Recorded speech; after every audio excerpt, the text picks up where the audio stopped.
Assalamualaikum warahmatullahi wabarakatuh. Pemirsa MTA TV, pendengar radio Persada FM, MTA FM dimanapun Anda berada. Alhamdulillahirrabbilalamin. Puji syukur kehadirat Allah Subhanahu wa ta'ala. Kesempatan malam yang indah ini kembali kita dipertemukan dalam keadaan sehat walafiat, insya Allah dalam lindungan Allah Subhanahu wa ta'ala. Bagaimana kabar Anda? Semoga sehat pula yang di rumah. Kesempatan hari Jumat 16 Muharram 1434 Hijriah atau Kamis 29 November 2012. Bersama saya Ali Rahman, insyaallah akan kita hadirkan 2 jam ke depan dalam gelaran program unggulan 2 pekan sekali, Ustadz On Air, bersama pimpinan Pusat Majelis Tafsir Al-Quran Al-Ustadz Dr. Andes Ahmad Sukino, yang malam hari ini juga didampingi bersama Ustadz Mas Duki. Assalamualaikum warahmatullahi wabarakatuh Ustadz. Waalaikumsalam. Alhamdulillah, kembali sehat walafiat. Alhamdulillah.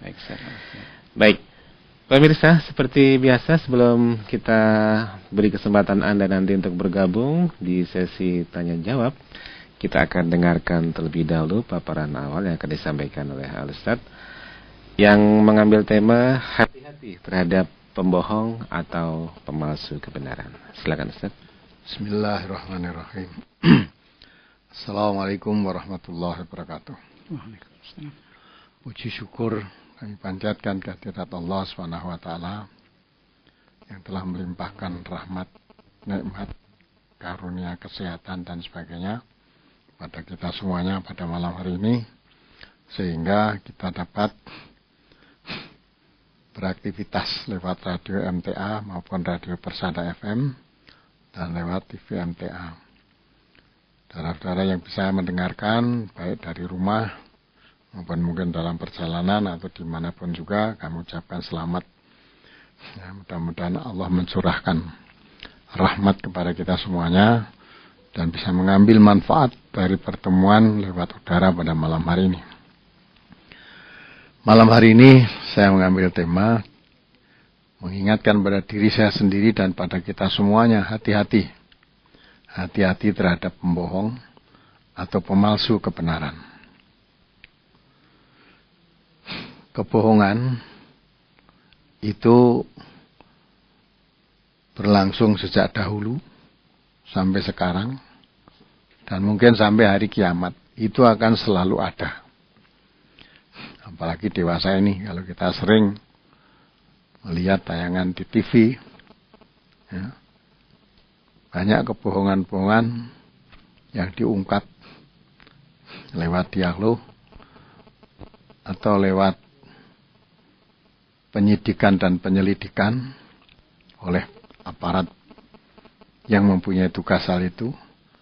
Bahkan para penegak hukum pun ada yang diketahui, yang terkena juga kena imbasnya kebohongan dan kepalsuan terhadap kebenaran. Tidak hanya itu, bahkan tidak setengah-setengah. Agama pun, ya, masalah. Jadi untuk kebohongan dan pemalsu terhadap kebenaran tidak hanya hal urusan dunia, urusan agama pun dipalsukan. Ya, urusan agama pun dibohongi. Nah, ini kita harus hati-hati. Maka Rasulullah SAW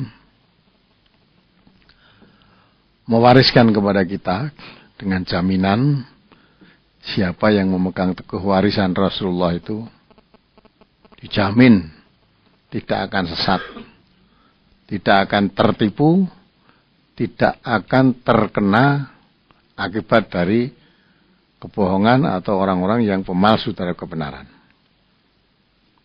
Warisan ini sering dibaca lewat radio MTFM maupun Persada FM oleh Ustadz Mas Duki. Saya rasa mungkin banyak para pendengar yang sudah hafal bunyi hadis itu. Tapi nggak ada salahnya, nggak ada jeleknya kalau saya ulang bacaan pada malam hari ini. Rasulullah SAW bersabda, "Taraktu fikum amroini lan tadillu ma masaktum bihima kitabullah wa sunnatan nabihi." Tinggalkan kepadamu 2 perkara. Barang siapa berpegang teguh 2 perkara itu dijamin. Dijamin lan tadillu, tidak akan sesat. Jadi siapa berpegang teguh dua perkara itu tidak akan sesat. Berarti selamat. Dua perkara itu apa? Kata Rasulullah, kitab Allah wa sunnatan Nabi. Kitab Allah maksudnya Al-Quran. Sunnah Nabi maksudnya hadis-hadis Rasulullah yang sahih. Apa yang diwariskan oleh Rasulullah merupakan jaminan keselamatan bagi umat Islam atau manusia siapa saja yang mempercayai dan mengimani dan memegang teguh kedua hal tersebut. Kalau Al-Quran, umat Islam harus yakin seyakin-yakinnya. Tidak boleh keraguan ada sedikit pun. Karena di dalam Al-Quran Allah telah menjelaskan dalikal kitab la raiba fihi hudal lil muttaqin. Dalikal kitab maksudnya kitab Al-Quran. Ya, tidak perlu diragukan. La raiba, tidak ada keraguan. Di dalamnya, fihi. Dalam Al-Quran itu tidak ada keraguan. Artinya dijamin pasti benar. Itu Allah yang berfirman. Fungsinya, hudalil muttaqin. Tunjuk bagi orang-orang yang bertakwa atau orang-orang yang akan bertakwa. Maka orang muslim atau orang mukmin harus yakin Al-Quran itu sejak diturunkan sampai hari kiamat tidak akan ada yang salah, tidak akan bisa dipalsukan dan tidak akan berhasil orang yang berusaha membuat kebohongan terhadap Al-Quran atau memalsukan kebenaran Al-Quran. Karena kebenaran Al-Quran itu sendiri, Allah yang akan menjaganya. Bagaimana firman-Nya? A'udzubillahi minasyaitonirrajim. Inna nahnu nazalna dzikra wa inna lahu lahafidun. Dia Allah lah yang menurunkan Al-Quran. Jadi Allah yang menurunkan Al-Quran. Dan Allah sendiri yang akan menjaganya. Maka jaminan tidak mungkin pemalsu-pemalsu kebenaran akan bisa berbuat kebohongan atau memalsukan Al-Quran. Kita harus yakin sepenuhnya. Itu warisannya tinggal generasi yang satu. Adapun yang kedua adalah hadis. Nah ini, kita harus hati-hati di dalam hal ini. Tidak setiap yang dikatakan hadis oleh manusia itu mesti benar. Maksudnya mesti benar dari hadis Rasulullah. Ya.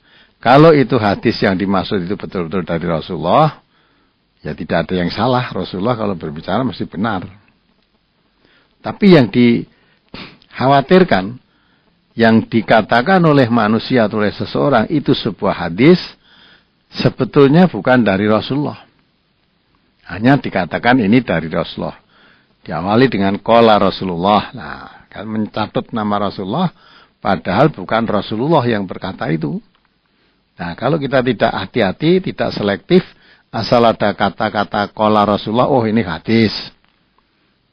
Maka saya tekankan tadi, hati-hati. Sebab tidak semua yang dikatakan hadis itu mesti dari Rasulullah. Berarti tidak semua yang dikatakan hadis itu benar. Yang benar hanya hadis yang betul-betul dari Rasulullah. Ada penelitian, hadis yang disebut hadis sahih, nah itu betul. Ternyata hadis itu ada yang palsu juga. Palsu artinya Rasulullah tidak mengatakan seperti itu. Nah kemudian dikatakan ini dari Rasulullah. Suatu contoh saya kemukakan. Hadis yang berkenaan bulan Muharram. Terutama pada tanggal 10.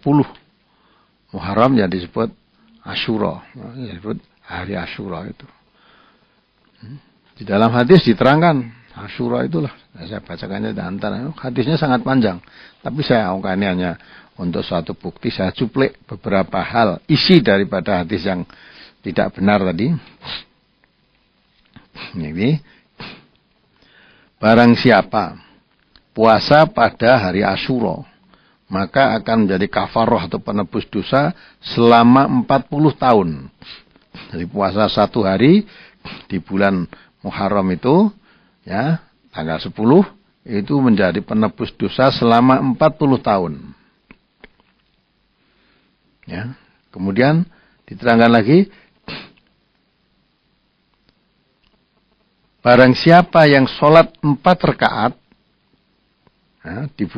di hari Asyura itu, setiap rakaat membaca Fatihah 1 kali dan membaca Qul huwallahu ahad 50 kali, maka Allah akan mengampuni dosanya 50 tahun yang lalu dan 50 tahun yang akan datang. Lihat kan?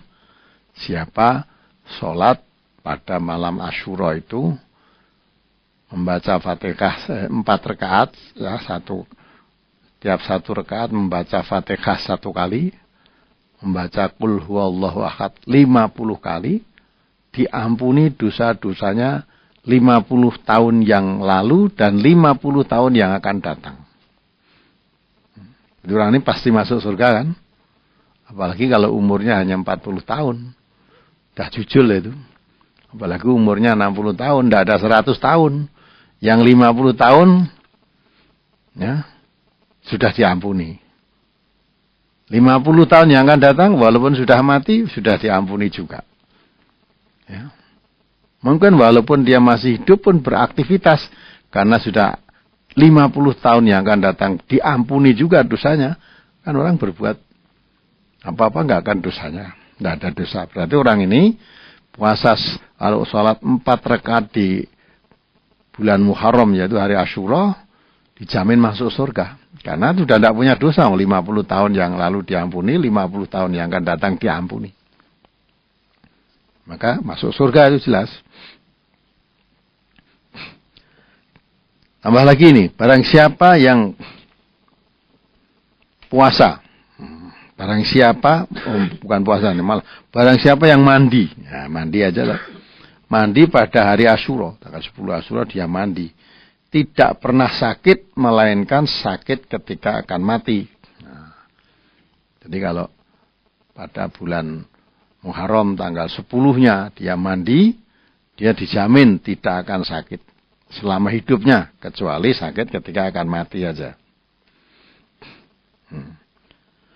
Barang siapa yang memakai celak pada hari Asyura, maka pada tahun itu pandangan kedua matanya tidak akan kabur.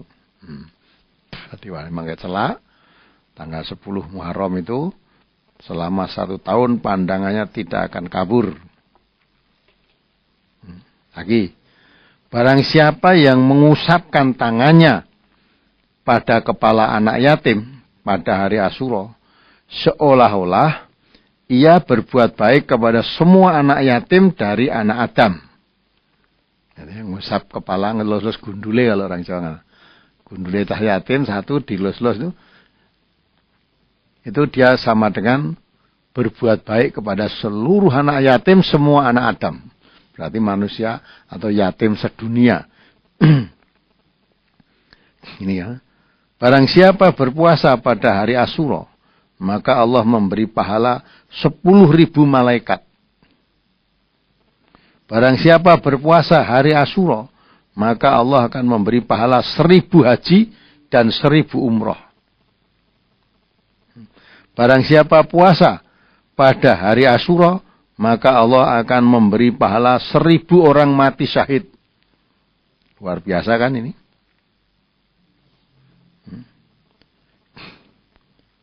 Barang siapa berpuasa pada hari Asyura, maka dicatat untuknya pahala sebesar 7 langit.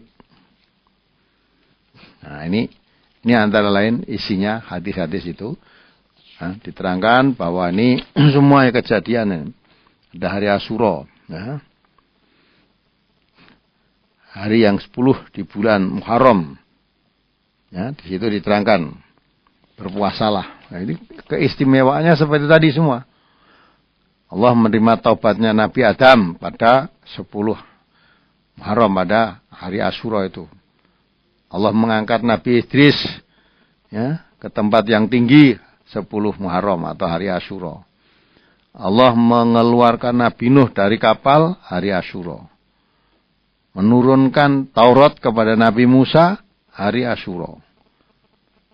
Membebaskan Nabi Ismail dari sembelihan hari Asyura. Penglihatan Nabi Yakub sembuh bisa melihat lagi hari Asyura. Nabi Yunus keluar ikan dari perut ikan hari Asyura. Maka barang siapa yang puasa pada hari itu akan menjadi kafaroh, penebus dosanya selama 40 tahun tadi. Dan hari kiamat nanti datangnya pun pada hari Asyura. Hari kiamat akan terjadi pada hari Asyura juga. Barang siapa menjenguk orang sakit pada hari Asyura, maka seolah-olah ia menjenguk orang-orang yang sakit dari anak Adam semuanya. Jadi menjenguk orang sakit pada Asyura, pahalanya menjenguk sama dengan menjenguk orang sakit seluruh manusia. Nah, hebat sekali nih orang Asyura itu. Nah, ini di samping diterangkan keistimewaan yang luar biasa tadi, yang dikatakan diawali hadis itu juga dari Rasulullah sallallahu alaihi wasallam. Berdasarkan hadis singkatnya, An Abi Hurairah qala Rasulullah sallallahu alaihi wasallam, innallaha azza wa jalla iftaradha ala nabiyyi Israila yaumin fis sanati yaum Asyura. Nah, ini antara lain diawali juga qala Rasulullah sallallahu alaihi wasallam. Hadisnya panjang, antara lain isinya seperti tadi. Isinya. Nah, ternyata setelah diteliti hadis ini palsu. Hadis ini palsu. Orang yang tidak memahami, tidak mengerti, seolah-olah ini hadis wong qala Rasulullah, hadis benar kan? Di samping dirinya sendiri meyakini, ya, tidak segan-segan untuk mendakwahkan, menyebarluaskan kepada masyarakat. Ya, karena keistimewaan yang luar biasa tadi. Nah, inilah antara lain, maka kita harus hati-hati. Apa yang ditinggalkan oleh Rasulullah 2 perkara tadi, kalau Quran jelas tidak perlu ragu-ragu.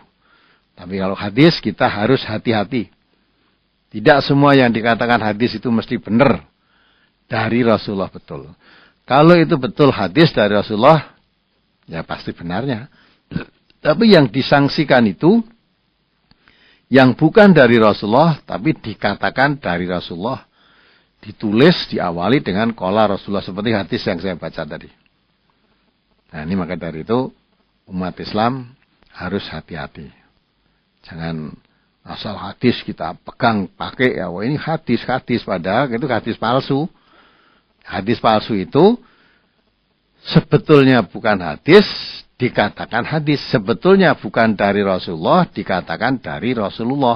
Itu berarti mencatut nama Rasulullah untuk menguatkan kebohongannya. Maka dari itu, bohong ini tidak hanya ada masalah urusan dunia, ternyata urusan agama pun dibohongi. Tidak segan-segan membohongi urusan agama. Dalam hal ini, kita mengharapkan umat Islam ya supaya lebih hati-hati, nah supaya tidak terjebak dalam kebohongan dan kepalsuan daripada kebenaran itu, maka kita betul-betul memahami, mengkaji Al-Quran dan Sunnah Rasulullah secara sungguh-sungguh. Jangan asal dapat saja kata ini kata Ustadz, ini hadis, ini kata Ustadz. Ini jangan kata-kata, tunjukkan betul gitu loh. Ini kalau Al-Quran ayatnya ini, suratnya ini, nomor ayat sekian, ya sudah. Kalau hadis ya riwayatnya siapa.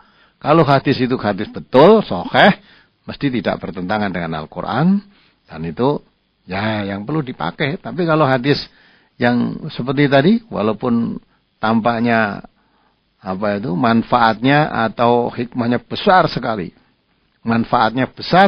tapi ternyata hadis itu palsu. Nah, orang kalau meyakini hadis itu akhirnya tidak perlu usaha mengetahui agama secara sungguh-sungguh.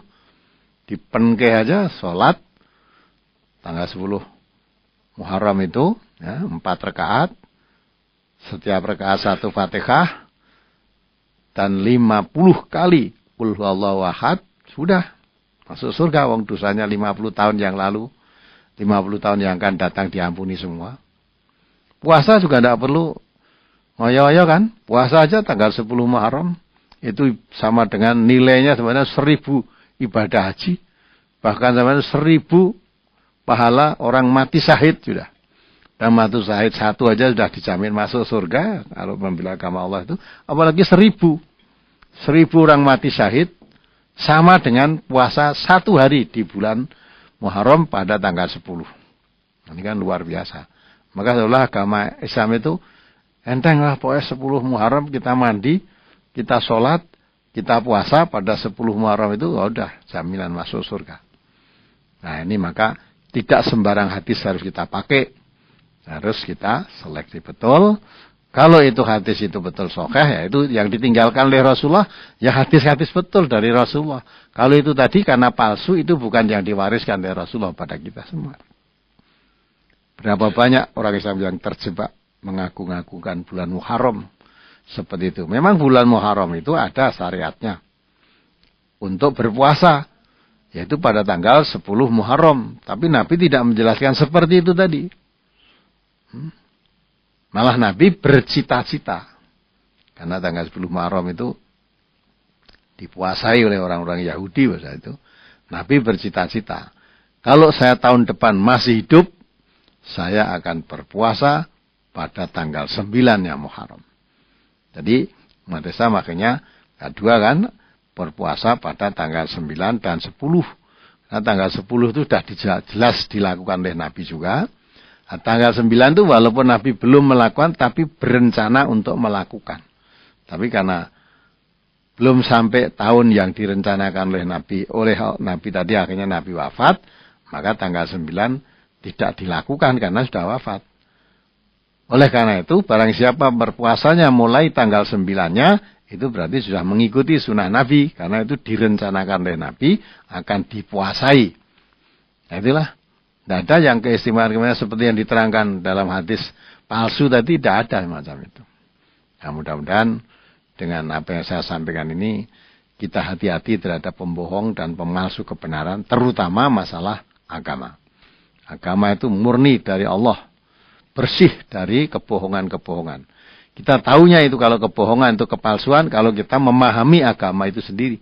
Kalau kita tidak memahami yang diwariskan dari Rasulullah atau sumbernya agama Islam itu sendiri atau Al-Quran dan Sunnah Nabi, ya dapat kebohongan-kebohongan kita tidak tahu, dianggapnya betul begitu. Ya mudah-mudahan kita terjaga dari kebohongan-kebohongan, terselamatkan dari bahaya kepalsuan dari kebenaran itu, sehingga kita betul-betul mewarisi yang diwariskan Rasulullah, Al-Quran dan Sunnah Rasulullah SAW yang dapat dibuktikan tentang kebenarannya. Terima kasih. Baik, terima kasih Ustaz. Dan pemirsa dimanapun Anda berada, demikian sebagai mukadimah pertama dari Al-Ustaz Dr. Andes Ahmad Sikina, kesempatan Ustaz Onar malam hari ini. Saatnya pemirsa kita akan bacakan SMS yang sudah masuk ke redaksi. Kita mulai bacakan SMS Ustaz nih. Ya. Yang pertama dari Karno di Pekanbaru. Ustadz minta penjelasan tentang Al-Quran surat Al-Furqan ayat 63 dari Karno di Pekanbaru. Alhamdulillah, mohon doanya walaupun hanya mendengarkan lewat HP Flexi ini, Ustaz. Ya, coba tolong Mas Ugi, bacakan surat Furqan ayat 63. Surat Al-Furqan nomor surat 25 ayat 63. A'udzubillahi minasyaitonir rajim. Wa ibadur rahmanil ladzina yamshuna 'alal ardi khawnan wa idza khatabahumul jahiluna qalu salama. Dan hamba-hamba Tuhan yang Maha Penyayang itu ialah orang-orang yang berjalan di atas bumi dengan rendah hati. Dan apabila orang-orang jahil menyapa mereka, mereka mengucapkan kata-kata yang baik. Jadi hamba Allah yang Maha Rahman itu antara lain tanda-tandanya seperti itu. Kalau dia berjalan di muka bumi, dia berendah hati, tidak sombong. Ya, sebagaimana dalam surat Al-Isra, coba dibuka mari, ayat 37. Surat Al-Isra nomor surat 17 ayat 37. Wala tamshi fil ardi marha, innaka lan takhriqal arda wa lan tablughal jibala tula. Dan janganlah kamu berjalan di muka bumi ini dengan sombong, karena sungguhnya kamu sekali-kali tidak dapat menembus bumi, dan sekali-kali kamu tidak akan sampai setinggi gunung. Nah, kalau berjalan di muka bumi jangan sombong, gede, ya. Kamu merasa tinggi, merasa besar seperti apapun tidak akan menyamai tingginya gunung. Dan tidak bisa kamu menembus bumi. Maka wala tamsi fil ardi marohan. Juga dalam surat Luqman juga hampir sama itu. Ayat 18. Ya. Surat Luqman nomor surat 31 ayat 18. Wala tusair khaddaka lin-nasi wala tamsi fil ardi maroha. Innallaha la yuhibbu kulla mukhtalin fakhur. Dan janganlah kamu memalingkan mukamu dari manusia karena sombong. Dan janganlah kamu berjalan di muka bumi dengan angkuh. Sesungguhnya Allah tidak menyukai orang-orang yang sombong lagi membanggakan diri. Ya. Wala tusair khaddaka lin-nas wala tamsi fil ardi maroha. Jadi yang ada berpaling mukamu dari manusia, ya, melengoslah. Ketemu orang karena dia merasa orang besar, karena mungkin membanggakan kekayaannya, mungkin membanggakan jabatannya, mungkin membanggakan keturunannya, sehingga ketemu orang yang dianggap lebih rendah daripada dianggap lebih rendah daripada dirinya, dia melengos, membuang muka, gitu. Membuang muka. Dan menampakkan keangkuhannya, kesombongannya. Allah tidak suka pada sifat-sifat sombong dan membanggakan diri itu. Karena manusia hakikatnya, kamu beri kekayaan, kekayaanmu banyak, kekayaanmu sedikit, itu yang memberi Allah semua. Kamu menjadi pejabat, kamu diangkat menjadi pejabat tinggi. Rakyat sama. Jabat itu karena ada rakyat, rakyat juga butuh pejabat, kan itu kan. Akhirnya sama. Maka di hadapan Allah, manusia itu nggak ada bedanya, semua sama, wong asal usulnya ya sama. Asal usulnya sama. Dari setes air mani yang menjijikkan. Nah, itu sama kan? Maka yang membedakan kemuliaan seseorang di sisi Allah hanya ketakwaannya. Kalaupun kamu rakyat kecil nggak punya jabatan di dalam negeri ini, tapi kamu bertakwa, lebih mulia daripada pejabat tinggi negara tetapi tidak bertakwa. Kalaupun dia orang dikatakan melarat di bidang harta, tetapi dia bertakwa kepada Allah, lebih mulia daripada orang yang kaya di bidang harta, tapi kafir terhadap Allah. Ya, dia merasa harta kekayaan banyak itu atas usahanya sendiri, itu padahal itu pemberian dari Allah. Nah, maka itu kalau hamba Allah yang Maha Rahman, Maha Pengasih tadi, ya, bila berjalan di muka bumi itu merendahkan, rendah hati. Tidak sombong. Karena sombong itu sifat yang dibenci oleh Allah Subhanahu wa taala. Tapi dalam hadis Nabi diterangkan sombong itu adalah surbanku, surbannya Allah maksudnya. Tidak boleh manusia memakai surbannya Allah. Pakaian kebesarannya Allah. Nah. Siapa yang memakai pakaian kebesaran atau surbannya Allah pasti hancur. Jadi kesombongan itu tidak akan membawa keuntungan, tapi membawa kehancuran pada dirinya sendiri. Itu dalam surat Al-Furqan tadi. Nah, apabila wa idza khatabahumul jahiluna qalu salama. Kalau orang jahil menyapa kamu,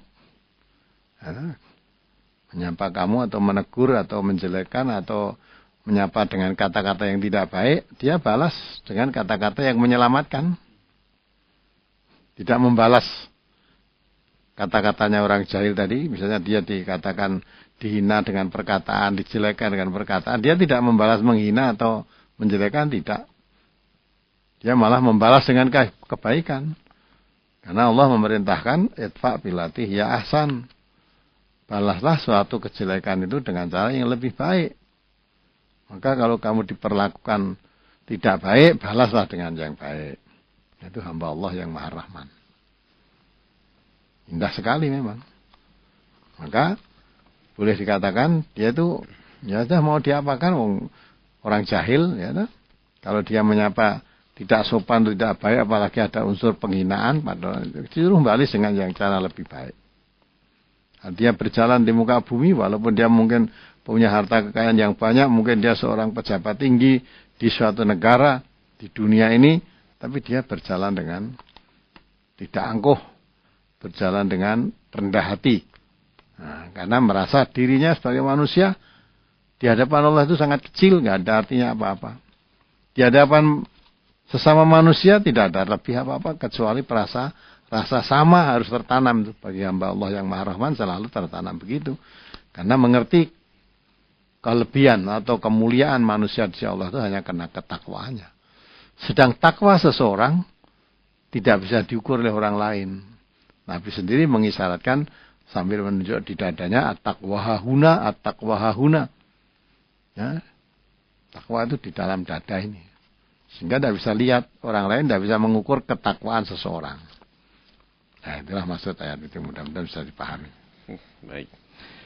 Berikutnya pertanyaan dari saudara Miarno di Ngawi. Ustadz, saya seorang pelajar. Terkadang saya pulang sore. Apakah saya boleh menjamak sholat tapi dikerjakan di rumah setelah pulang sekolah, Ustadz? Kalau anak sekolah ya sebaiknya nggak usah dijamak, pulang sore. Biasanya di sekolah itu sudah ada tempat sholat. Hampir semua sekolah-sekolah baik negeri, kecuali sekolah yang non-muslim ya. Sekolah Kristen, sekolah Katolik, tidak disediakan musola. Tapi sekolah-sekolah negeri pun di situ ada tempat musola kok. Nah, ada masjidnya bahkan. Nah, kenapa ada masjid dan waktu istirahat, maksudnya sudah saatnya juga sholat, kok tidak dikerjakan di situ, malah dikerjakan di rumah. Ya lebih baik dikerjakan. Kalau duhur berjamaah dengan teman-temannya di sekolah. Nah, nanti sudah duhur kan, pulang di rumah tinggal sholat asar. Maksudnya gitu lebih baik. Ya. Itulah saran saya. Jadi kalau sholat sekolahmu pulangnya sampai sore terus, ya lebih baik sholat itu kerjakan di masjid di sekolahan itu, duhur. Nanti setelah duhur selesai, pulang jam 2, jam 3 pulang. Nah, sampai di rumah tinggal sholat asar kan itu. Baik. Ya, sudah. Kemudian dari Ibu Etik di Donorojo, Ustadz, bagaimana caranya berbakti yang baik kepada suami? Karena saya takut bila sikap saya selama ini kurang benar. Suami saya itu kalau saya ngomong sering tidak menanggapi. Dan kadang-kadang kalau dia ngomong menyinggung perasaan saya. Apakah marah-marah itu termasuk durhaka pada suami, Ustaz? Tinggal dilihat apa sebabnya marah. Ya, marah boleh saja. Marah kepada suami boleh juga. Kalau memang suami memang perlu dimarahi.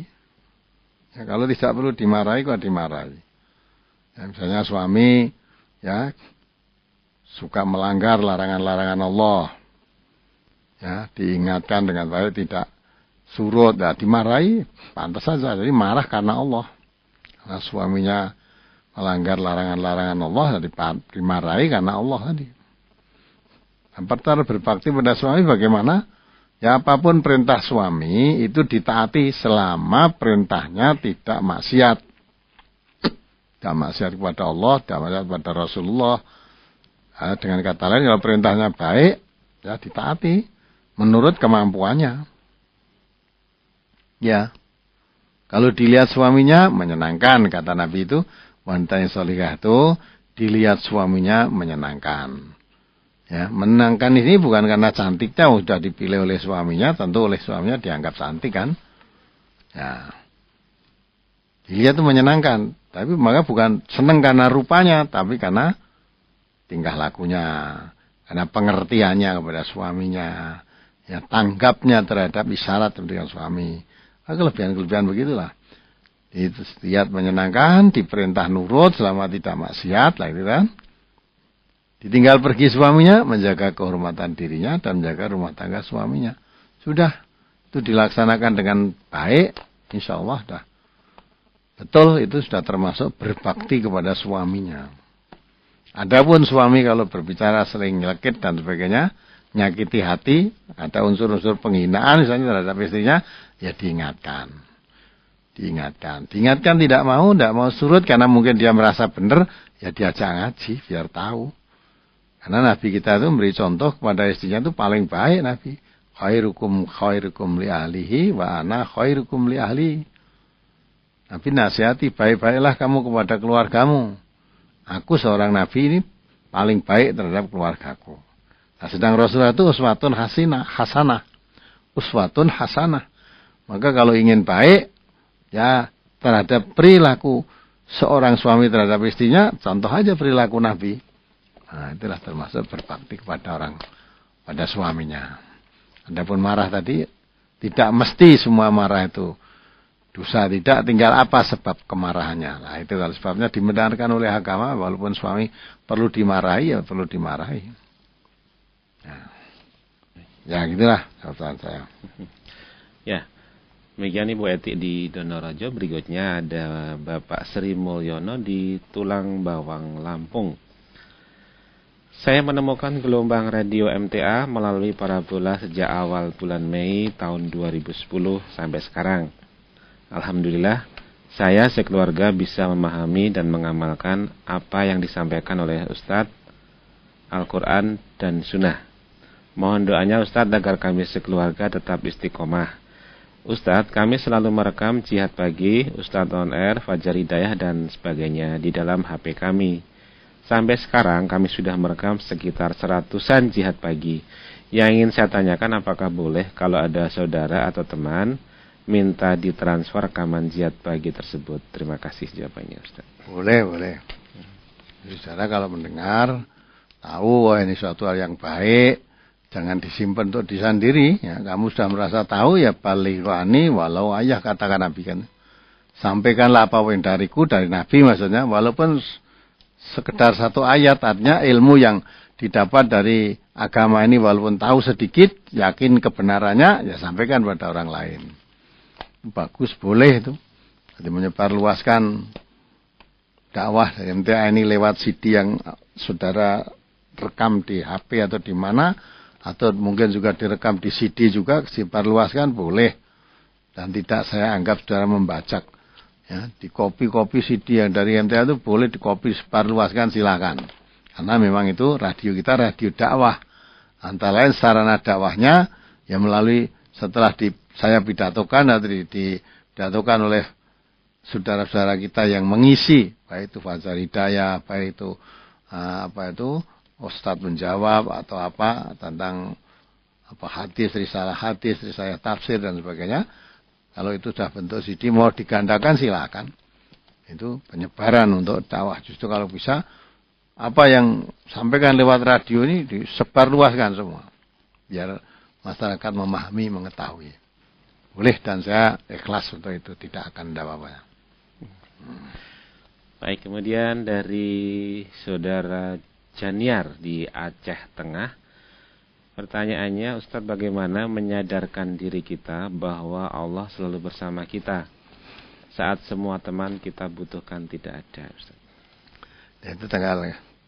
Jadi kita memang harus menyadari, ya, banyak zikrullah, banyak mendekatkan diri pada Allah, banyak ingat kepada Allah. Kalau perlu dihafal, ya, ayat yang menerangkan itu. Ya, surat Al-Hujurat, ya, ayat berapa? Ayat 7. Surat Mujadalah ayat 7, ya, itu dihafal kalau perlu. Ya, kemana-mana dihafal.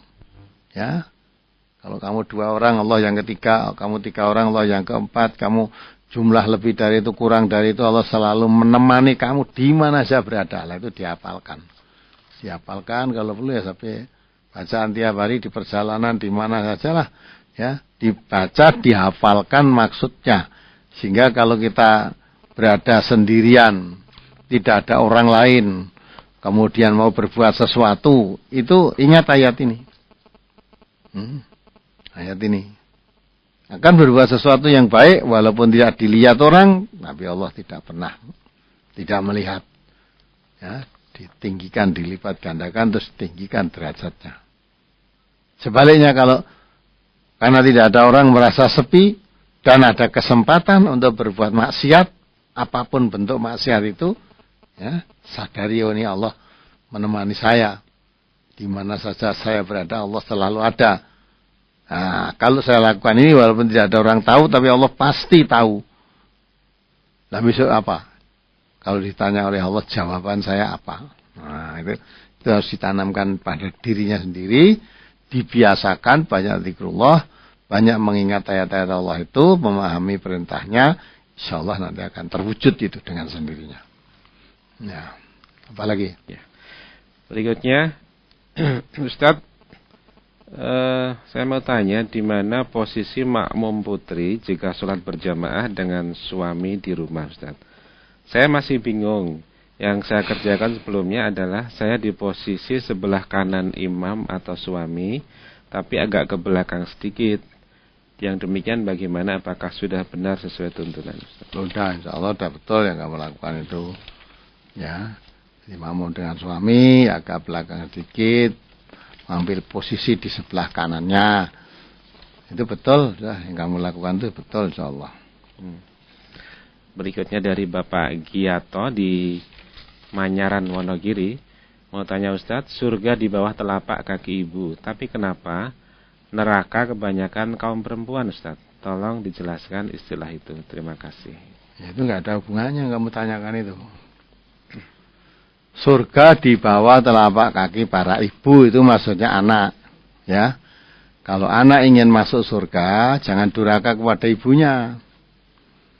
Ya, kalau begitu, apa boleh dengan bapaknya? Tidak boleh. Ya, karena umumnya pada saat itu yang ditaati itu bapaknya. Zaman jahiliyah apalagi. Kalau bapak meninggal, ibunya itu diwarisi oleh anak-anaknya. Bahkan ada peraturan, ada apa itu? Sikap. Kalau seorang ibu melahirkan anak wanita, marah, bercampur benci, bercampur malu. Jadi, padahal ibu itu wanita. Maka orang pada saat itu merasa meremehkan terhadap wanita. Kalau punya anak laki-laki bangga.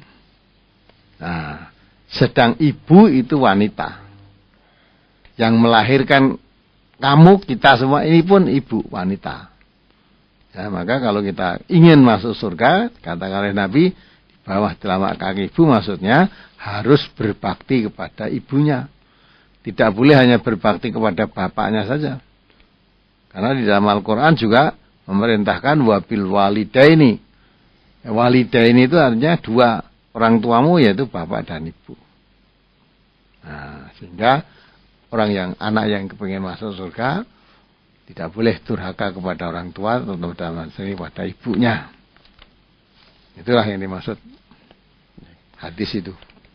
Kemudian hubungannya apa dengan kebanyakan wanita masuk neraka? Di waktu ditunjukkan, Nabi ditunjukkan ketika perjalanan Isra Mi'raj itu melihat wanita, tiba-tiba isinya kebanyakan wanita. Ya, wanita itu juga kaum ibu kan? Nah, ini menunjukkan bahwa kebanyakan isinya wanita, neraka isinya wanita tidak berhenti di situ. Sebabnya diterangkan. Ya, antara lain karena tidak bersyukur kepada suaminya. Nah, itu kan. Diterangkan juga sering dibaca oleh Ustaz Mas Duki dalam radio itu. Ya, tidak bersyukur kepada suaminya. Kalau suaminya berbuat baik sepanjang tahun, ya, semua kebaikan dilakukan untuk istrinya tadi, ada sesuatu kejelekan, bukan jelek walaupun ya, ada sesuatu yang tidak dicocoki oleh istrinya tadi, atau boleh dikatakan tidak menuruti apa yang dimaui istrinya, sehingga dengan begitu istrinya menjadi kecewa. Kebaikan yang sudah dilakukan oleh suami sepanjang tahun itu seolah-olah tidak ada apa-apanya, seolah-olah suaminya belum pernah berbuat baik apapun kepada istri tadi. Nah, maka itu disadari. Maksudnya supaya wanita itu banyak. Sampai Nabi mengatakan andai kata orang boleh sujud dengan orang lain, diperintahkan wanita-wanita itu sujud pada suaminya. Nah, maka ketaatan seorang wanita terhadap suami sampai sebegitu rupa. Nah, karena dia tidak mau mentaati suaminya, tidak bersyukur dari suaminya tadi, maka kebanyakan menjadi penghuni neraka. Nah, itu harusnya pada itu tidak ada hubungannya, karena wanita banyak penghuni neraka kok malah surga ditambah telapak kaki ibu, kan tidak ada hubungannya itu. Itu anak terhadap kebaktiannya, taatnya, patuhnya pada ibu. Dan ini tadi, mengapa wanita banyakkan neraka? Karena tidak bersyukur. Antara lain sebabnya tidak mensyukuri kebaikan suaminya. Ya, apalagi? Ya. Satu pertanyaan terakhir di sesi SMS dari Edo. Ustadz, Saya Edo, senang sekali SMS saya dibaca. Terima kasih. Mau tanya tafsir dari Quran surat An-Nur ayat 60, Ustaz. Coba dibaca, tolong. Surat An-Nur nomor surat 24 ayat 60. A'udzu billahi minasyaitonir rajim. Wal qawaidu minan nisa'i allati la yarjuna nikahan falaysa 'alaihinna junahun ayyadna siyabahunna ghaira mutabarrijatin bizinah wa yasta'fifna khairul lahun wallahu sami'un alim. Dan perempuan-perempuan tua yang telah terhenti dari haid dan mengandung yang tidak ingin kawin lagi, adalah atas mereka dosa menanggalkan pakaian mereka dengan tidak bermaksud menampakkan perhiasan. Dan berlaku sopan adalah lebih baik bagi mereka. Dan Allah Maha mendengar lagi Maha mengetahui. Ya, jelas ya. Jadi kalau wanita sudah seusia tadi, tidak ada hasrat lagi terhadap laki-laki, sudah tidak ada nafsu laki-laki, ya. Itu boleh dia menanggalkan pakaian luarnya, artinya tidak pakai udung gitu loh. Ada udung boleh, tetapi kalau dia memakai, ayat berikutnya. Pada tadi ayat 60 tadi wa yasta'fifna khairul lahun wallahu sami'un alim. Dan berlaku sopan adalah lebih baik bagi mereka. Dan Allah Maha mendengar, lagi Maha mengetahui. Jadi kalau dia tetap memakai kudung tadi, tetap pakai sebagaimana biasa ketika muda ya, pakai itu boleh, itu lebih baik. Tapi andai kata mau menanggalkan pakaian kudungnya, ya pakaian yang di luar saja, itu tidak mengapa. Tapi kalau dia masih memakai, itu lebih baik lah. Jadi bang boleh itu Pak. Wanita sudah tidak punya hasrat dengan laki-laki, usianya sudah tua, tidak pakai kudung boleh, tidak ada masalah itu. Tapi sekarang ini malah kebalik ya.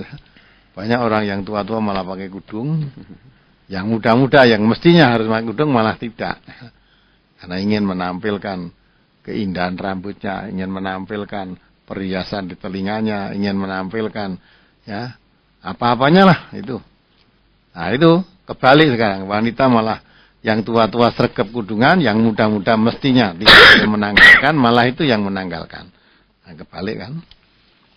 Ya, apalagi. Baik.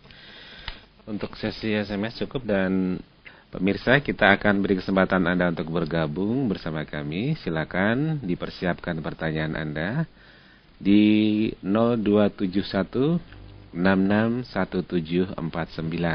Sekali lagi di 0271 661749.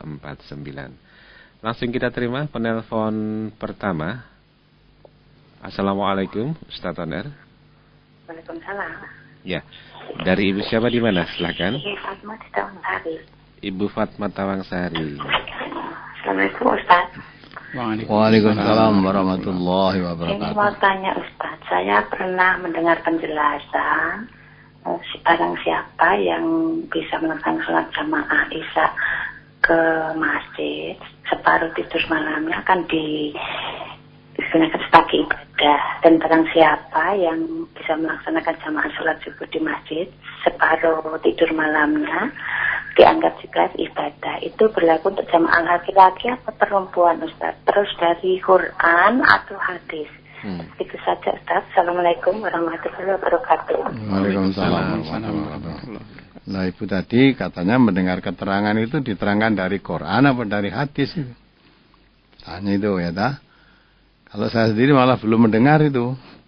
Siapa yang sholat jamaah di masjid, sholat Isya, tidur separuh malamnya dianggap ibadah. Terus siapa yang sholat subuh jamaah separuh malamnya dianggap juga ibadah. Saya malah belum mendengar itu Bu. Jadi saya belum mengerti. Kalau Al-Quran saya juga belum menemukan yang semacam itu. Hadis Nabi juga belum mengerti. Maka maksudnya keterangan itu didapat dari mana. Nah itu maksudnya Ibu nanya pada yang menerangkan itu. Ya maaf saya belum mengetahui itu Bu. Iya. Berikutnya di belakang Ibu Fatma 0271661749 kita buka. Assalamualaikum Ustaz Toner. Waalaikumsalam Ustaz Toner. Ya. Bapak siapa di mana? Dari saya Pak Usman di Tegoan Purwodadi. Purwodadi. Mari Bapak. Assalamualaikum Ustaz berkali. Waalaikumsalam warahmatullahi wabarakatuh. Mari Pak Usman. Baik. Jadi saya mau menanyakan tadi Ustaz yang dengan terangkan tadi yang hadis-hadis yang palsu tadi itu ya. Oh iya.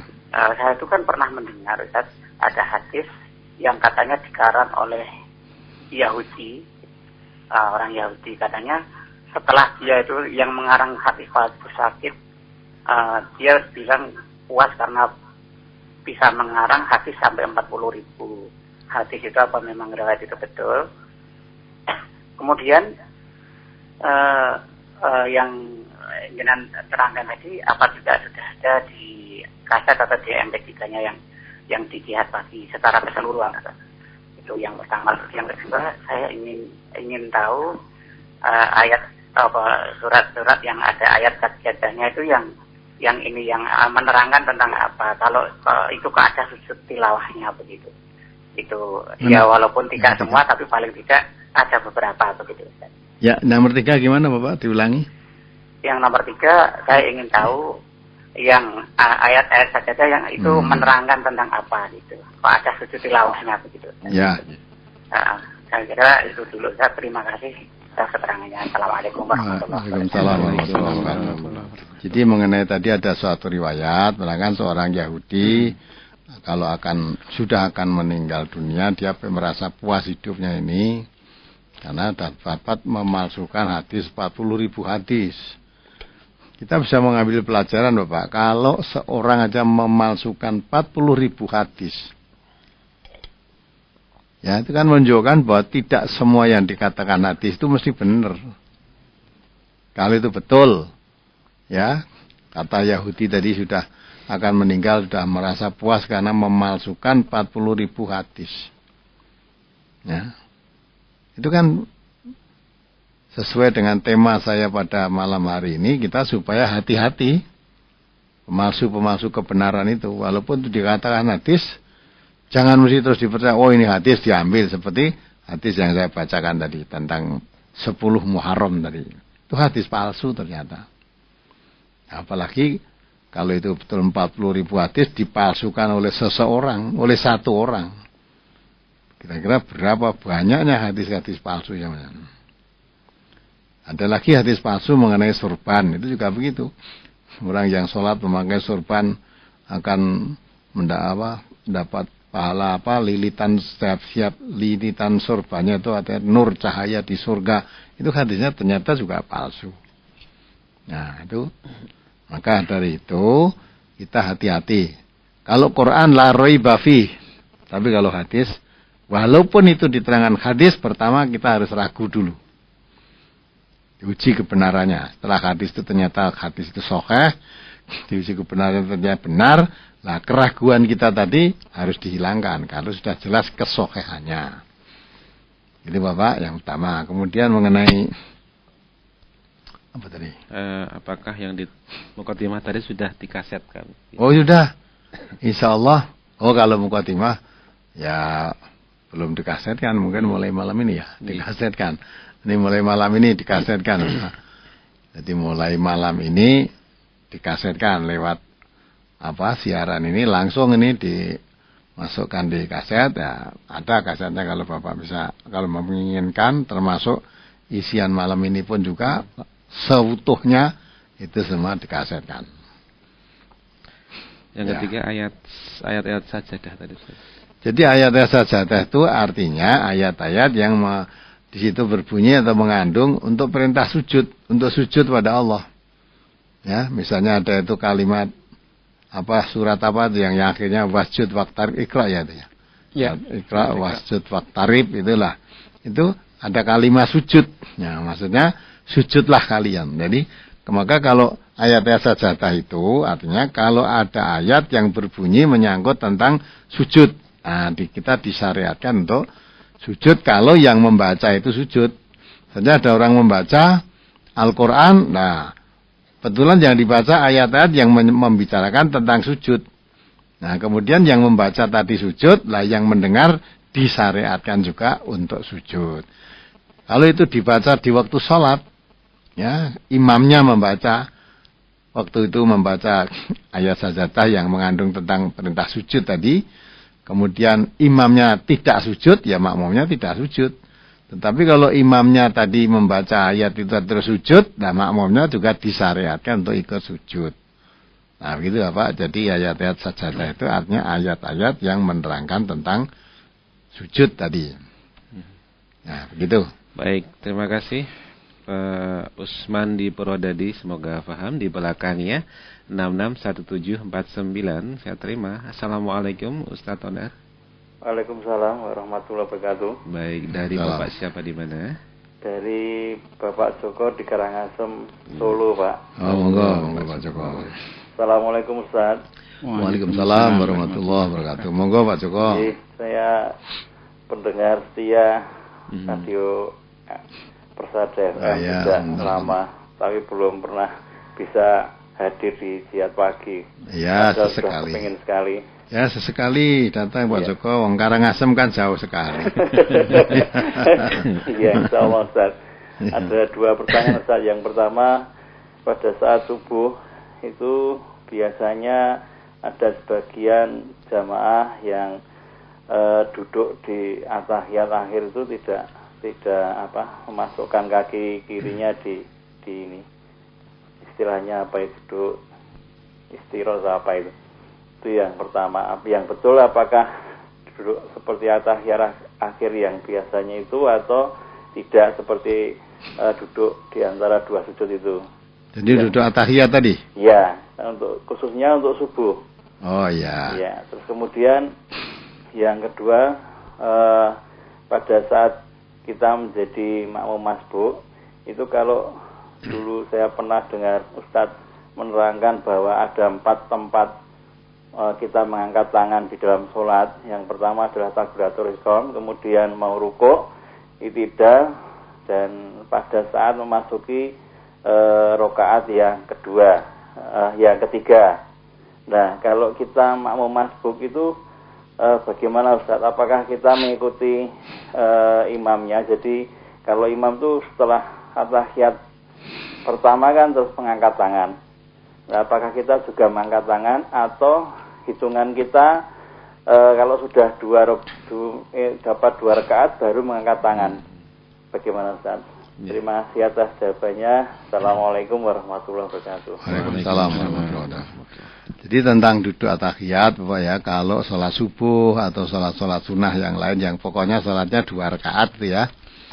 Ya karena sholatnya 2 rakaat, maka duduk atahiyat tadi mesti atahiyat akhir. Nah karena duduk atahiyat akhir, maka duduknya duduk itu Tawarruk. duduk tawarruk yang kakinya kiri dimasukkan di bawah kaki kanan itu. Duduk tawarruk. Jadi tidak seperti duduk antara 2 sujud.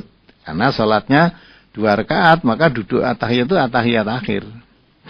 Nah, kalau sholatnya lebih dari 2 rakaat, ya, sehingga pada tiap dapat 2 rakaat itu duduk atahiyat. Nah, atahiyatnya duduknya duduk iftiros tadi. Bukan tawarruk, tapi iftiros. Seperti duduk ketika antara 2 sujud. Itu. Memang ada yang berpendapat yang sholat 2 rakaat itu duduknya seperti antara 2 sujud itu ya silahkan saja. Tapi kita memegang hadis Nabi bahwa duduk atahiyat akhir adalah duduknya tawarruk. Sedang kalau sholat subuh rakaatnya hanya 2, maka 2 rakaat itu sekaligus dia duduk atahiyat akhir. Itu mengenai duduk tadi. Kemudian masalah angkat tangan, memang Nabi mengatakan angkat tangan itu ada 4 tempat, ya, yaitu takbiratul ihram, akan ruku, bangkit dari ruku atau i'tidal, kemudian berdiri dari 2 rakaat, masuk ke rakaat 3 setelah duduk atahiyat awal tadi.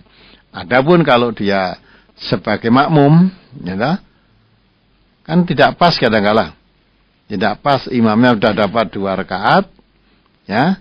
Nah, kita baru datang terlambat misalnya, ya imamnya duduk 2 rakaat, mungkin kita baru 1 rakaat. Imamnya mengangkat tangan, nah kita karena belum pada tempatnya ya kita nggak usah angkat tangan. Tapi begitu pula ada yang berpendapat imam itu makmum itu mengikuti imamnya angkat tangan ya kita angkat tangan gitu kan. Nah, itu tidak perlu dipermasalahkan. Karena imamnya angkat tangan memang dia pada saatnya angkat tangan karena sudah dapat 2 rakaat. Nah kita baru 1 rakaat kan belum saatnya. Itu tidak usah dipermasalahkan. Yang penting kita mengetahui pokoknya kapan kita harus angkat tangan, yaitu pada waktu takbiratul ihram, pada waktu akan ruko, pada waktu bangkit dari ruko, pada waktu berdiri masuk ke rakaat 3 setelah mendapat 2 rakaat. Setelah baca tahiyat itu. Itulah yang perlu kita pegang. Maaf ini saya bacakan hadis ya. Tadi yang ibu tanya. Sholat jamaah Isya tadi ya. Ternyata ini ya, Ibu Fatma. Mungkin Ibu Fatma masih mengikuti. Ya saya bacakan hadisnya ini Bu. Ternyata itu dari hadis bukan dari Al-Quran. Qala Rasulullah SAW. Man sholal isya'a fi jama'atin kana kaqiyami nisfil lail. Ya. Kemudian waman sholal isya'a wal fajro fi jama'atin kana kaqiyamil lail. Riwayat Abu Daud. Dari Utsman bin Affan. Ia berkata, Rasulullah sallallahu alaihi wasallam bersabda, barang siapa yang datang sholat isya berjamaah, maka ia mendapatkan pahala seperti sholat setengah malam. Dan barang siapa sholat isya dan subuh berjamaah, maka ia mendapat pahala seperti sholat 1 malam penuh. Hadis riwayat Abu Daud, ya, juz 1 halaman 152. Nah, di situ nanti ibu bisa hadis tentang keutamaan sholat jamaah isya dan subuh tadi, ya. Yang ditanyakan Bu Fatma, ini sudah dimuat di brosur Ahad pagi yang dikeluarkan di NTA, yaitu tentang brosur sholat jamaah. Nanti bisa dikaji di sana. Nah, ternyata betul, jadi itu maksudnya apa? Tekanannya, karena orang sholat subuh itu biasanya kan malas ya, kadang mendengar adzan aja sudah mendengar sayup-sayup mendengar tuh malah tidur lagi kok.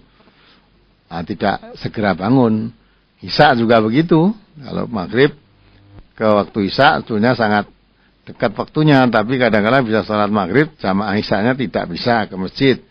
Nah ini memang Rasulullah memberikan sabda seperti itu semacam untuk mendorong ya, supaya orang-orang itu mengutamakan sholat jamaah, sholat maghrib, sholat isya, sholat subuh, sholat asar itu diutamakan. Nah, hal-hal yang paling berat tadi dikatakan di sholat isya atau sholat subuh. Nah, itu sampai Nabi mengatakan seolah-olah pahalanya seperti itu. Nah, itu supaya manusia gemar, senang untuk datang sholat subuh, walaupun mungkin ngantuk-ngantuk seperti apa, tapi mendengar panggilan hayya 'alas shalah subuh ya langsung berangkat. Isya juga demikian. Itulah maksud hadis itu, Pak. Jadi itu betul Ibu, itu hadis bukan Quran. Ternyata sudah dikeluarkan di brosur Ahad pagi, ya, karena sudah lama ya mungkin kita lupa. Begitulah keterangan dari pertanyaan Ibu dan dari Bapak dari Karangasem tadi. Mudah-mudahan bisa dipahami dengan jelas. Tadi juga yang tanyakan, Ustaz, itu termasuk untuk wanita atau laki-laki? Oh iya, itu tentu karena itu yang dianjurkan sebaik-baik sholat bagi laki-laki itu di rumah kecuali sholat wajib. Jadi anjurannya ini untuk sholat, terutama bagi sholat laki-laki yang dianjurkan ke masjid kan laki-laki. Ibu ya, jadi untuk laki-laki ini khususnya. Tapi apa kalau wanita tidak boleh ke masjid? Boleh. Nabi tidak melarang. Jadi sebaik-baik masjid bagi wanita di rumah, tetapi jangan dilarang kalau wanita ingin pergi sholat jamaah di masjid. Jadi tidak dilarang, suatu kebolehan. Tapi yang sangat ditekankan di sini adalah laki-laki supaya berjamaah di masjid apabila itu sholat wajib. Nah, kalau sholat sunnah baik dilakukan di rumah. Itu bagi laki-laki, Ibu. Ya.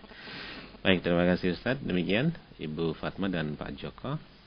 Berikutnya di 661749 saya terima. Assalamualaikum Ustaz on air. Waalaikumsalam warahmatullahi wabarakatuh. Iya, dengan Bapak siapa di mana? Dari Pak Bunyani Singkawang, Kalimantan Barat. Oh iya, mari Bapak. Pak Bunyani, monggo. Assalamualaikum Pak Ustaz. Waalaikumsalam warahmatullahi wabarakatuh. Yang ingin saya tanyakan masalah azan subuh Pak Ustaz. Iya. Karena ada yang berpendapat tidak pakai as-salatu khairun minan naum, kecuali kalau dua azan, misalnya azan pertama pakai as-salatu khairun minan naum, azan kedua tidak. Nah itu bagaimana kalau yang sekali azan saja Pak Ustaz? Ya. Itu yang pertama. Yang kedua Pak Ustaz, mengenai surat An-Najm ayat 38. Di situ kan tidak menanggung dosa orang lain. Tapi di An-Nahl 25 itu kok dosa orang lain kita tanggung gitu. Gimana memahaminya Pak Ustaz? Ya. Ya, coba surat apa tadi? Maaf Bapak. Surat An-Najm 38 dengan An-Nahl ayat 25. Ya. Ya. Assalamualaikum warahmatullahi wabarakatuh. Waalaikumsalam warahmatullahi wabarakatuh. Yang pertama, Yang pertama adzan subuh tadi. Adzan subuh. Jadi Bapak memang itu adzan subuh pakai as-salatu khairum minan naum itu juga boleh. Ya, tidak memakai juga boleh lah, itu memang as-salatu khairum minan naum itu maksudnya untuk membangunkan sholat, bahwa sholat itu lebih baik daripada, memang ada yang adzan dua itu. Ya, dua adanya sebelum subuh, ya, adanya sebelum subuh. Ya, sebelum subuh itu memang tujuannya untuk membangunkan orang yang tidur itu. Ya, tapi adzan yang tidak dua, ya satu ya pakai itu juga tidak salah. Zaman dahulu Nabi mengatakan kalau yang adzan itu Bilal masih boleh. Kalau puasa ya masih boleh sahur, ya masih boleh makan sahur lah. Karena belum saatnya. Tapi kalau nanti yang adzan Ibnu Ummi Maktum itu pas adzan subuhnya. Jadi adzannya Bilal tadi untuk membangunkan orang-orang sholat. Tapi kalau adzannya Ummi Maktum memang untuk sholat subuhnya. Gitu. Jadi yang pakai sholatu khairum minan naum ya silakan. Yang tidak memakai ya tidak apa-apa. Gitu Bapak. Terus yang kedua coba dibaca. An-Najm ayat 38. A'udzubillahi minasyaitonir rajim. Alla taziru waziratu wizra ukhra. Yaitu bahwasanya seorang yang berdosa tidak akan memikul dosa orang lain. Ya. Kemudian surat An-Nahl ayat 25. Liyahmilu auzarahum kamilatan yaumil qiyamati wa min auzaril ladzina yudhilluhum bighairi ilm. Ala sa'a ma yazirun. Ucapan mereka menyebabkan mereka memikul dosa-dosanya dengan sepenuh-penuhnya pada hari kiamat. Dan sebagian dosa-dosa orang yang mereka sesatkan, yang tidak mengetahui sedikit pun bahwa mereka disesatkan. Ingatlah, amat buruklah dosa yang mereka pikul itu. Dan notnya? Notnya tidak ada. Jadi itu maksudnya begini Pak. Jadi liyahmilu auzarohum. Dia itu karena menyesatkan orang, memberikan ajaran kepada orang yang ajaran itu menyesatkan. Dia memberikan suatu ajaran yang menyesatkan, itu sendiri dia dosa. Karena suatu sesat kok diajarkan. Dosa ditanggung sendiri karena dia menyampaikan ajaran yang sesat. Kemudian dikatakan memikul dosa orang yang disesatkan. Yang tadi orang yang disesatkan dalam dapat pelajaran ajarannya sesat tadi, kemudian orang tadi menjadi sesat, melakukan perbuatan sesat lah. Jadi orang ini memikul dosa karena menyesatkan orang. Jadi dua, maksudnya bukan memikul dosanya orang yang disesatkan, bukan. Dosanya sendiri, dia mengajarkan suatu kesesatan itu dosa. Yang kedua, kesesatan itu diajarkan pada orang lain, itu dosa juga. Maka dua dosa, yang satu dosa karena dirinya sendiri mengajarkan sesuatu yang sesat. Yang kedua, menyesatkan orang yang tidak mengetahui. Dianggapnya benar, dianggapnya betul. Ternyata yang disampaikan ternyata jalan yang menuju kesesatan. Jadi di samping dia itu mestinya mengajarkan sesuatu kan kebenaran. Nah, kesesatan itu diajarkan. Maka dia mengajarkan satu kesesatan itu mendapat dosa.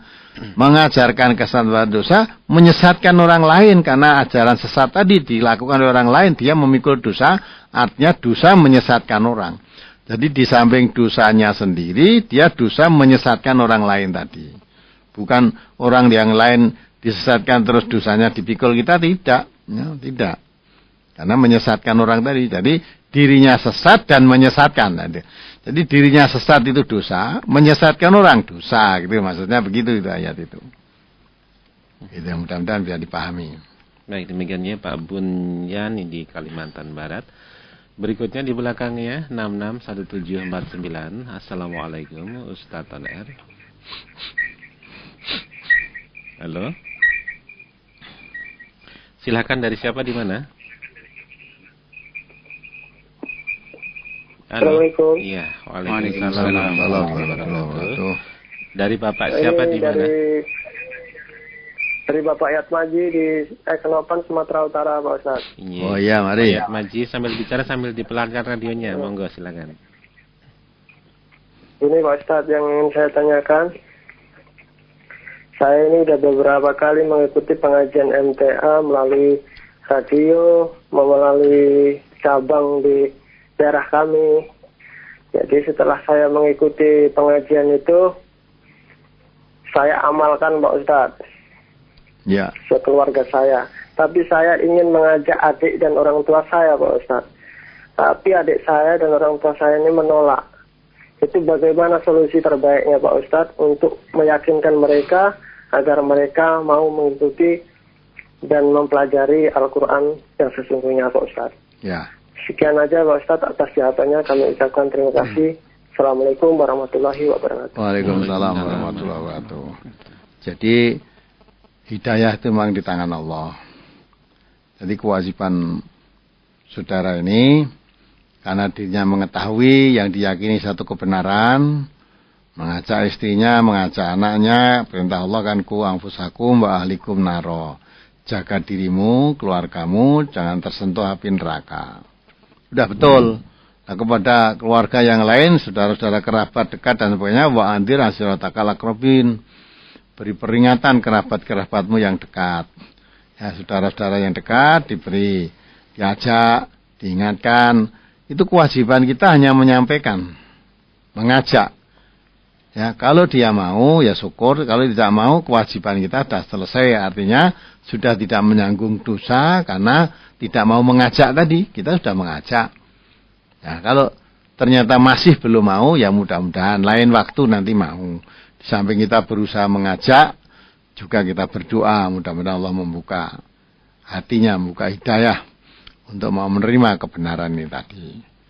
Ya. Itu memang kewajiban kita ya mengajak aja udah ya. Jangan sekali, dua kali, tiga kali belum mau terus diajak terus didoakan, mengambil kesempatan yang baik. Andai kata nanti sampai mati termasa tidak mau ya sudah, bukan. Sudah kita tidak mau menanggung dosa. Ya, tidak menanggung dosa. Begitulah, jadi jangan putus asa, kewajibannya hanya mengajak saja. Menyampaikan kebenaran, syukur mau diajak, tidak mau ya sudah. Ya, demikian Pak Yat Maji yang di Sumatera Utara. Di belakangnya, Assalamualaikum Ustaz Toner. Waalaikumsalam warahmatullahi wabarakatuh. Ya, dari Bapak siapa, di mana, monggo? Bapak Imam Subekti di Lubuk Linggau. Oh ya, mari. Di Lubuk Assalamualaikum Linggau. Ustaz.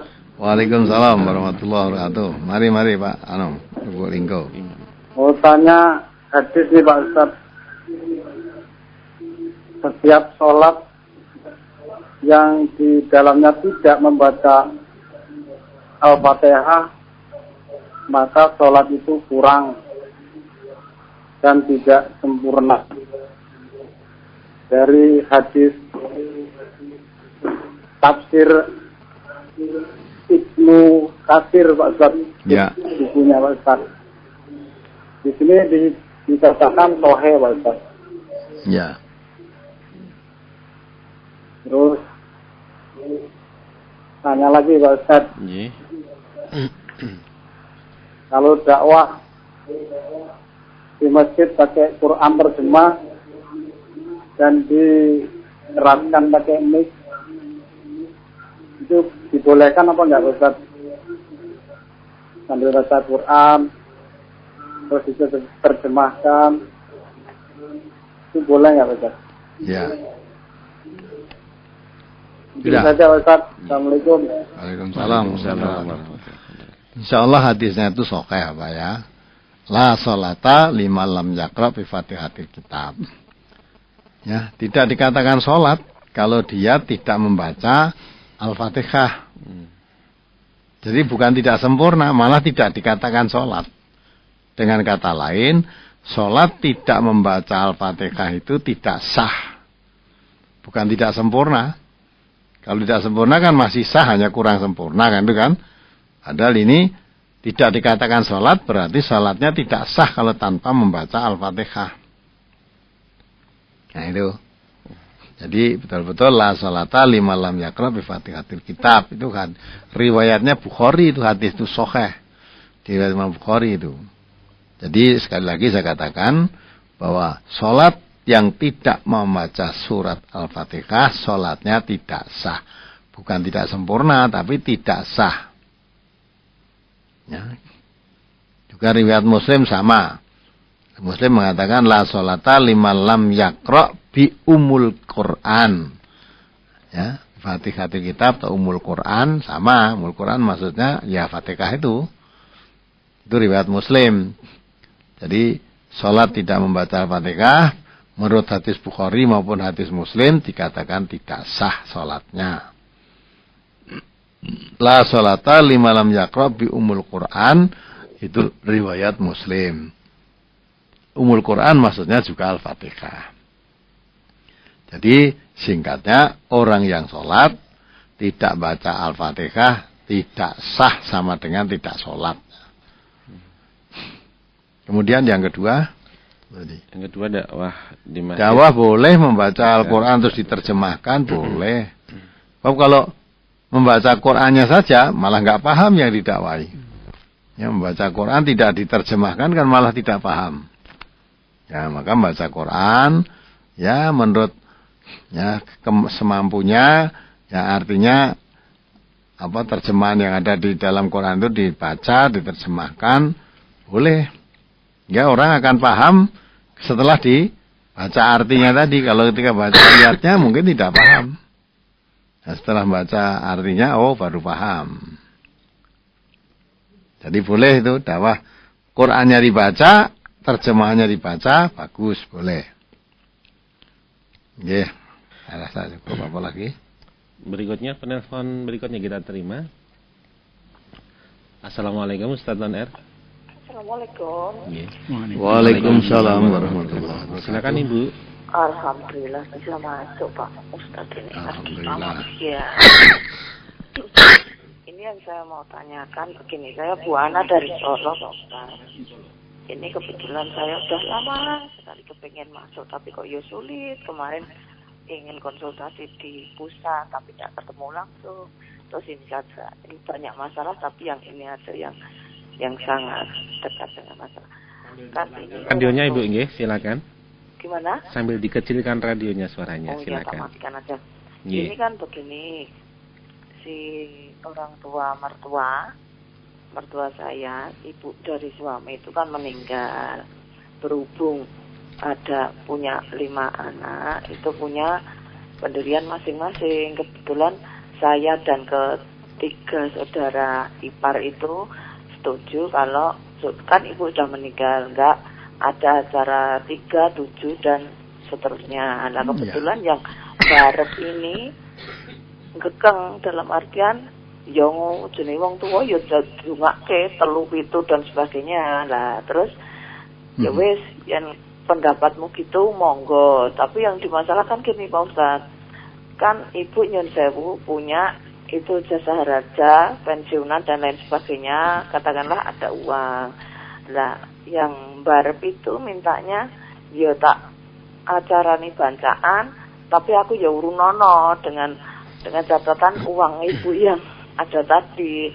Lah yang dipermasalahkan itu dari ketiga itu kowe namanya bacaan ya monggo, tapi ya ora gatot dhewe wong wis mbok niati ragat, mbok niati bacaan gitu. Iya. Lah tapi ini terus jadi sering surup gitu loh. Lah terus ini pemecahannya gimana gitu Pak Ustadz. Ini mohon, kan sangat riskan nanti takutnya malah goro-goro ngono dengan keluarga jadi bentik gitu Pak Ustadz. Ya. Sementara itu dulu Pak Ustadz. Assalamualaikum. Waalaikumsalam. Jadi yang ditanyakan pemecahannya bagaimana, padahal itu sudah pecah. Ya kan, sudah pecah kok tanya pemecahan ibu ini. Jadi yang begitu memang keyakinan. Keyakinan kalau tidak disasari dengan kebenaran, jadi bisa ketemu, tidak bisa ketemu. Jadi memang kalau menurut hadis Rasulullah SAW, orang mati itu mempunyai, kalau orang mati muslim ya, mempunyai 4 hak yang harus ditunaikan. Ya, yang pertama dimandikan, yang kedua dikafani, yang ketiga disolatkan, yang keempat dikubur. Dah selesai. Kemudian kalau ayah atau ibu yang meninggal tadi muslim, masih mempunyai hak untuk didoakan, dimohonkan ampun kepada Allah. Memohonkan ampun kepada Allah itu tidak mesti harus 3 hari, 7 hari, 40 hari, 100 hari, 1000 hari, dan sebagainya, dan sebagainya. Setiap saat memohonkan ampun kepada Allah, setiap saat. Dan malah kalau ditentukan 3 harinan, 7 harinan, 40 harinan, itu acara membacakan doa harus dipaskan hari itu malah tidak ada. Ditontonkan Rasulullah nggak pernah ada. Sahabat-sahabat Nabi pun tidak pernah ada. Ya, maaf ini kalau orang yang mendengarkan radio suara saya ini, yang kalau tidak sepaham, boleh tidak sepaham. Ya, kami berdasarkan tuntunan agama, Rasulullah dan para sahabat-sahabat Nabi tidak pernah melakukan seperti itu. Ya, kalau itu yang saya ketahui di negeri kita itu atau di daerah kita itu hanya suatu tradisi. Tradisinya orang meninggal kalau 3 hari dibancai, 40 hari dibancai, 100 hari dibancai sambil dibacakan tahlil, zikir dan sebagainya dan sebagainya. Itu tradisi. Bukan tuntunan agama, tradisi yang ada di negeri kita ini. Kalau agama kan sumbernya dari Allah dan dari Rasulullah.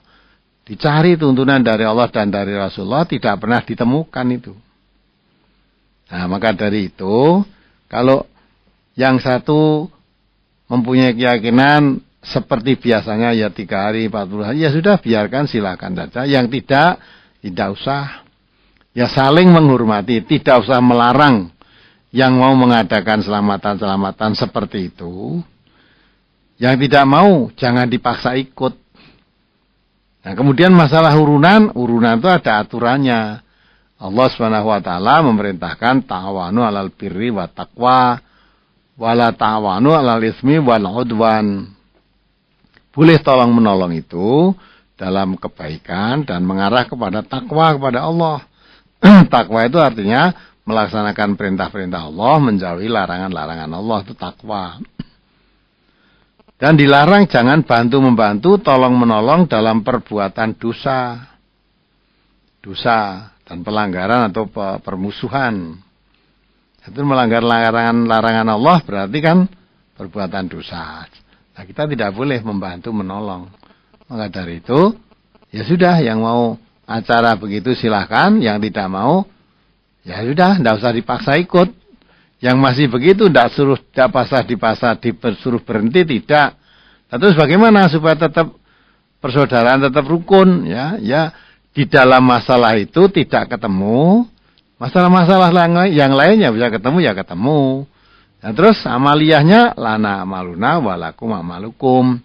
Bagiku yang tidak mau ikut acara itu amalku. Nanti kalau dapat pahala ya saya terima, kalau ternyata dosa, dosanya saya yang menerima. Walakum amalukum. Ya. Kalau yang kamu lakukan itu ternyata ada pahalanya, ya kamu terima pahalanya. Kalau ternyata itu dosa, ya kamu tanggung sendiri dosanya. Nah, enak kalau sudah begitu, karena usaha itu kan serahkan saja kepada Allah. Yang masih suka begitu ya silahkan, resikonya tanggung sendiri.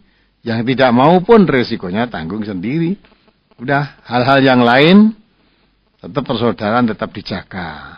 Walaupun di bidang itu tidak bisa bersama-sama. Maka ada istilah, kalau memang hal itu bisa dikerjakan bersama-sama karena paham yang sama, mari kita kerjakan bersama-sama.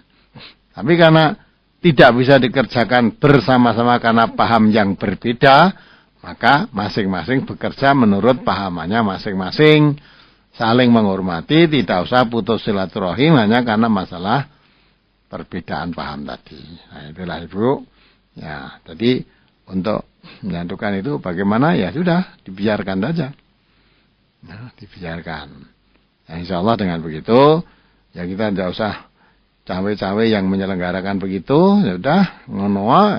Tapi hal-hal yang lain kita tetap menyambung perseduluran, tidak perlu putus, hanya masalah seperti itu. Itu ya Ibu. Ya demikian Ibu Ana, dan Ibu Ana adalah sebagai penelpon atau penanya terakhir malam hari ini. Sebelum kita akhiri Ustadz, mungkin ada yang ingin disampaikan sebagai kesimpulan Ustadz. Baik, ini para pendengar, baik radio MTA maupun radio Persada maupun Persawan TV yang bisa melihat TV sekarang ini, walaupun sangat jangkauan, sangat terbatas, ya mudah-mudahan bisa mengambil pelajaran, bisa mengambil hikmahnya pembicaraan kita pada malam hari ini. Adapun untuk saudara-saudara yang tidak sepaham dengan apa yang saya sampaikan, ya kita masing-masing mengamalkan sesuai dengan kepahaman kita masing-masing. Tidak usah saling mencela, tidak usah saling menghina, tidak usah merasa paling benar sendiri. Tapi semua aturan agama itu harus bersumber dari Quran maupun dari hadis Rasulullah SAW. Itu yang diwariskan oleh Rasulullah, yang oleh beliau dijamin tidak akan sesat. Lan tadillu ma masaktum bihima. Tidak akan sesat kalau mau berpegang teguh dua perkara yang ditinggalkan oleh Rasulullah itu, yaitu Al-Quran dan Sunnah Nabi. Maksudnya hadis-hadis Rasulullah. Tadi saya katakan, kalau Al-Quran tidak perlu diragukan. Tidak mungkin orang bisa memalsukan Al-Quran sampai hari kiamat. Karena Quran itu yang menjaga Allah. Dijaga sendiri oleh Allah. Tidak mungkin kepalsuan itu akan terjadi. Ya, yang perlu diperhatikan, yang perlu diwaspadai, perlu seleksi, yaitu tentang hadis. Tadi saya katakan, karena tidak semua dikatakan hadis itu menjadi hadis betul dari Rasulullah. Ternyata ada hadis-hadis yang palsu. Lah hadis palsu ini sebetulnya bukan dari Rasulullah, dikatakan dari Rasulullah. Nah ini yang harus kita waspadai. Seperti contoh seperti yang saya bacakan tadi. Nah itu tidak boleh dipakai itu. Nah maka dari itu kita kaum muslimin, karena Rasulullah telah meninggalkan dua perkara tadi, mari melalui siaran malam hari ini saya mengajak, mengingatkan diri sendiri khususnya, dan mengajak para pendengar yang setia untuk dengan hati yang bersih, hati yang ikhlas, kita menggali Islam ini dari sumbernya, yaitu dari Al-Quran dan Sunnah Rasulullah SAW yang sahih.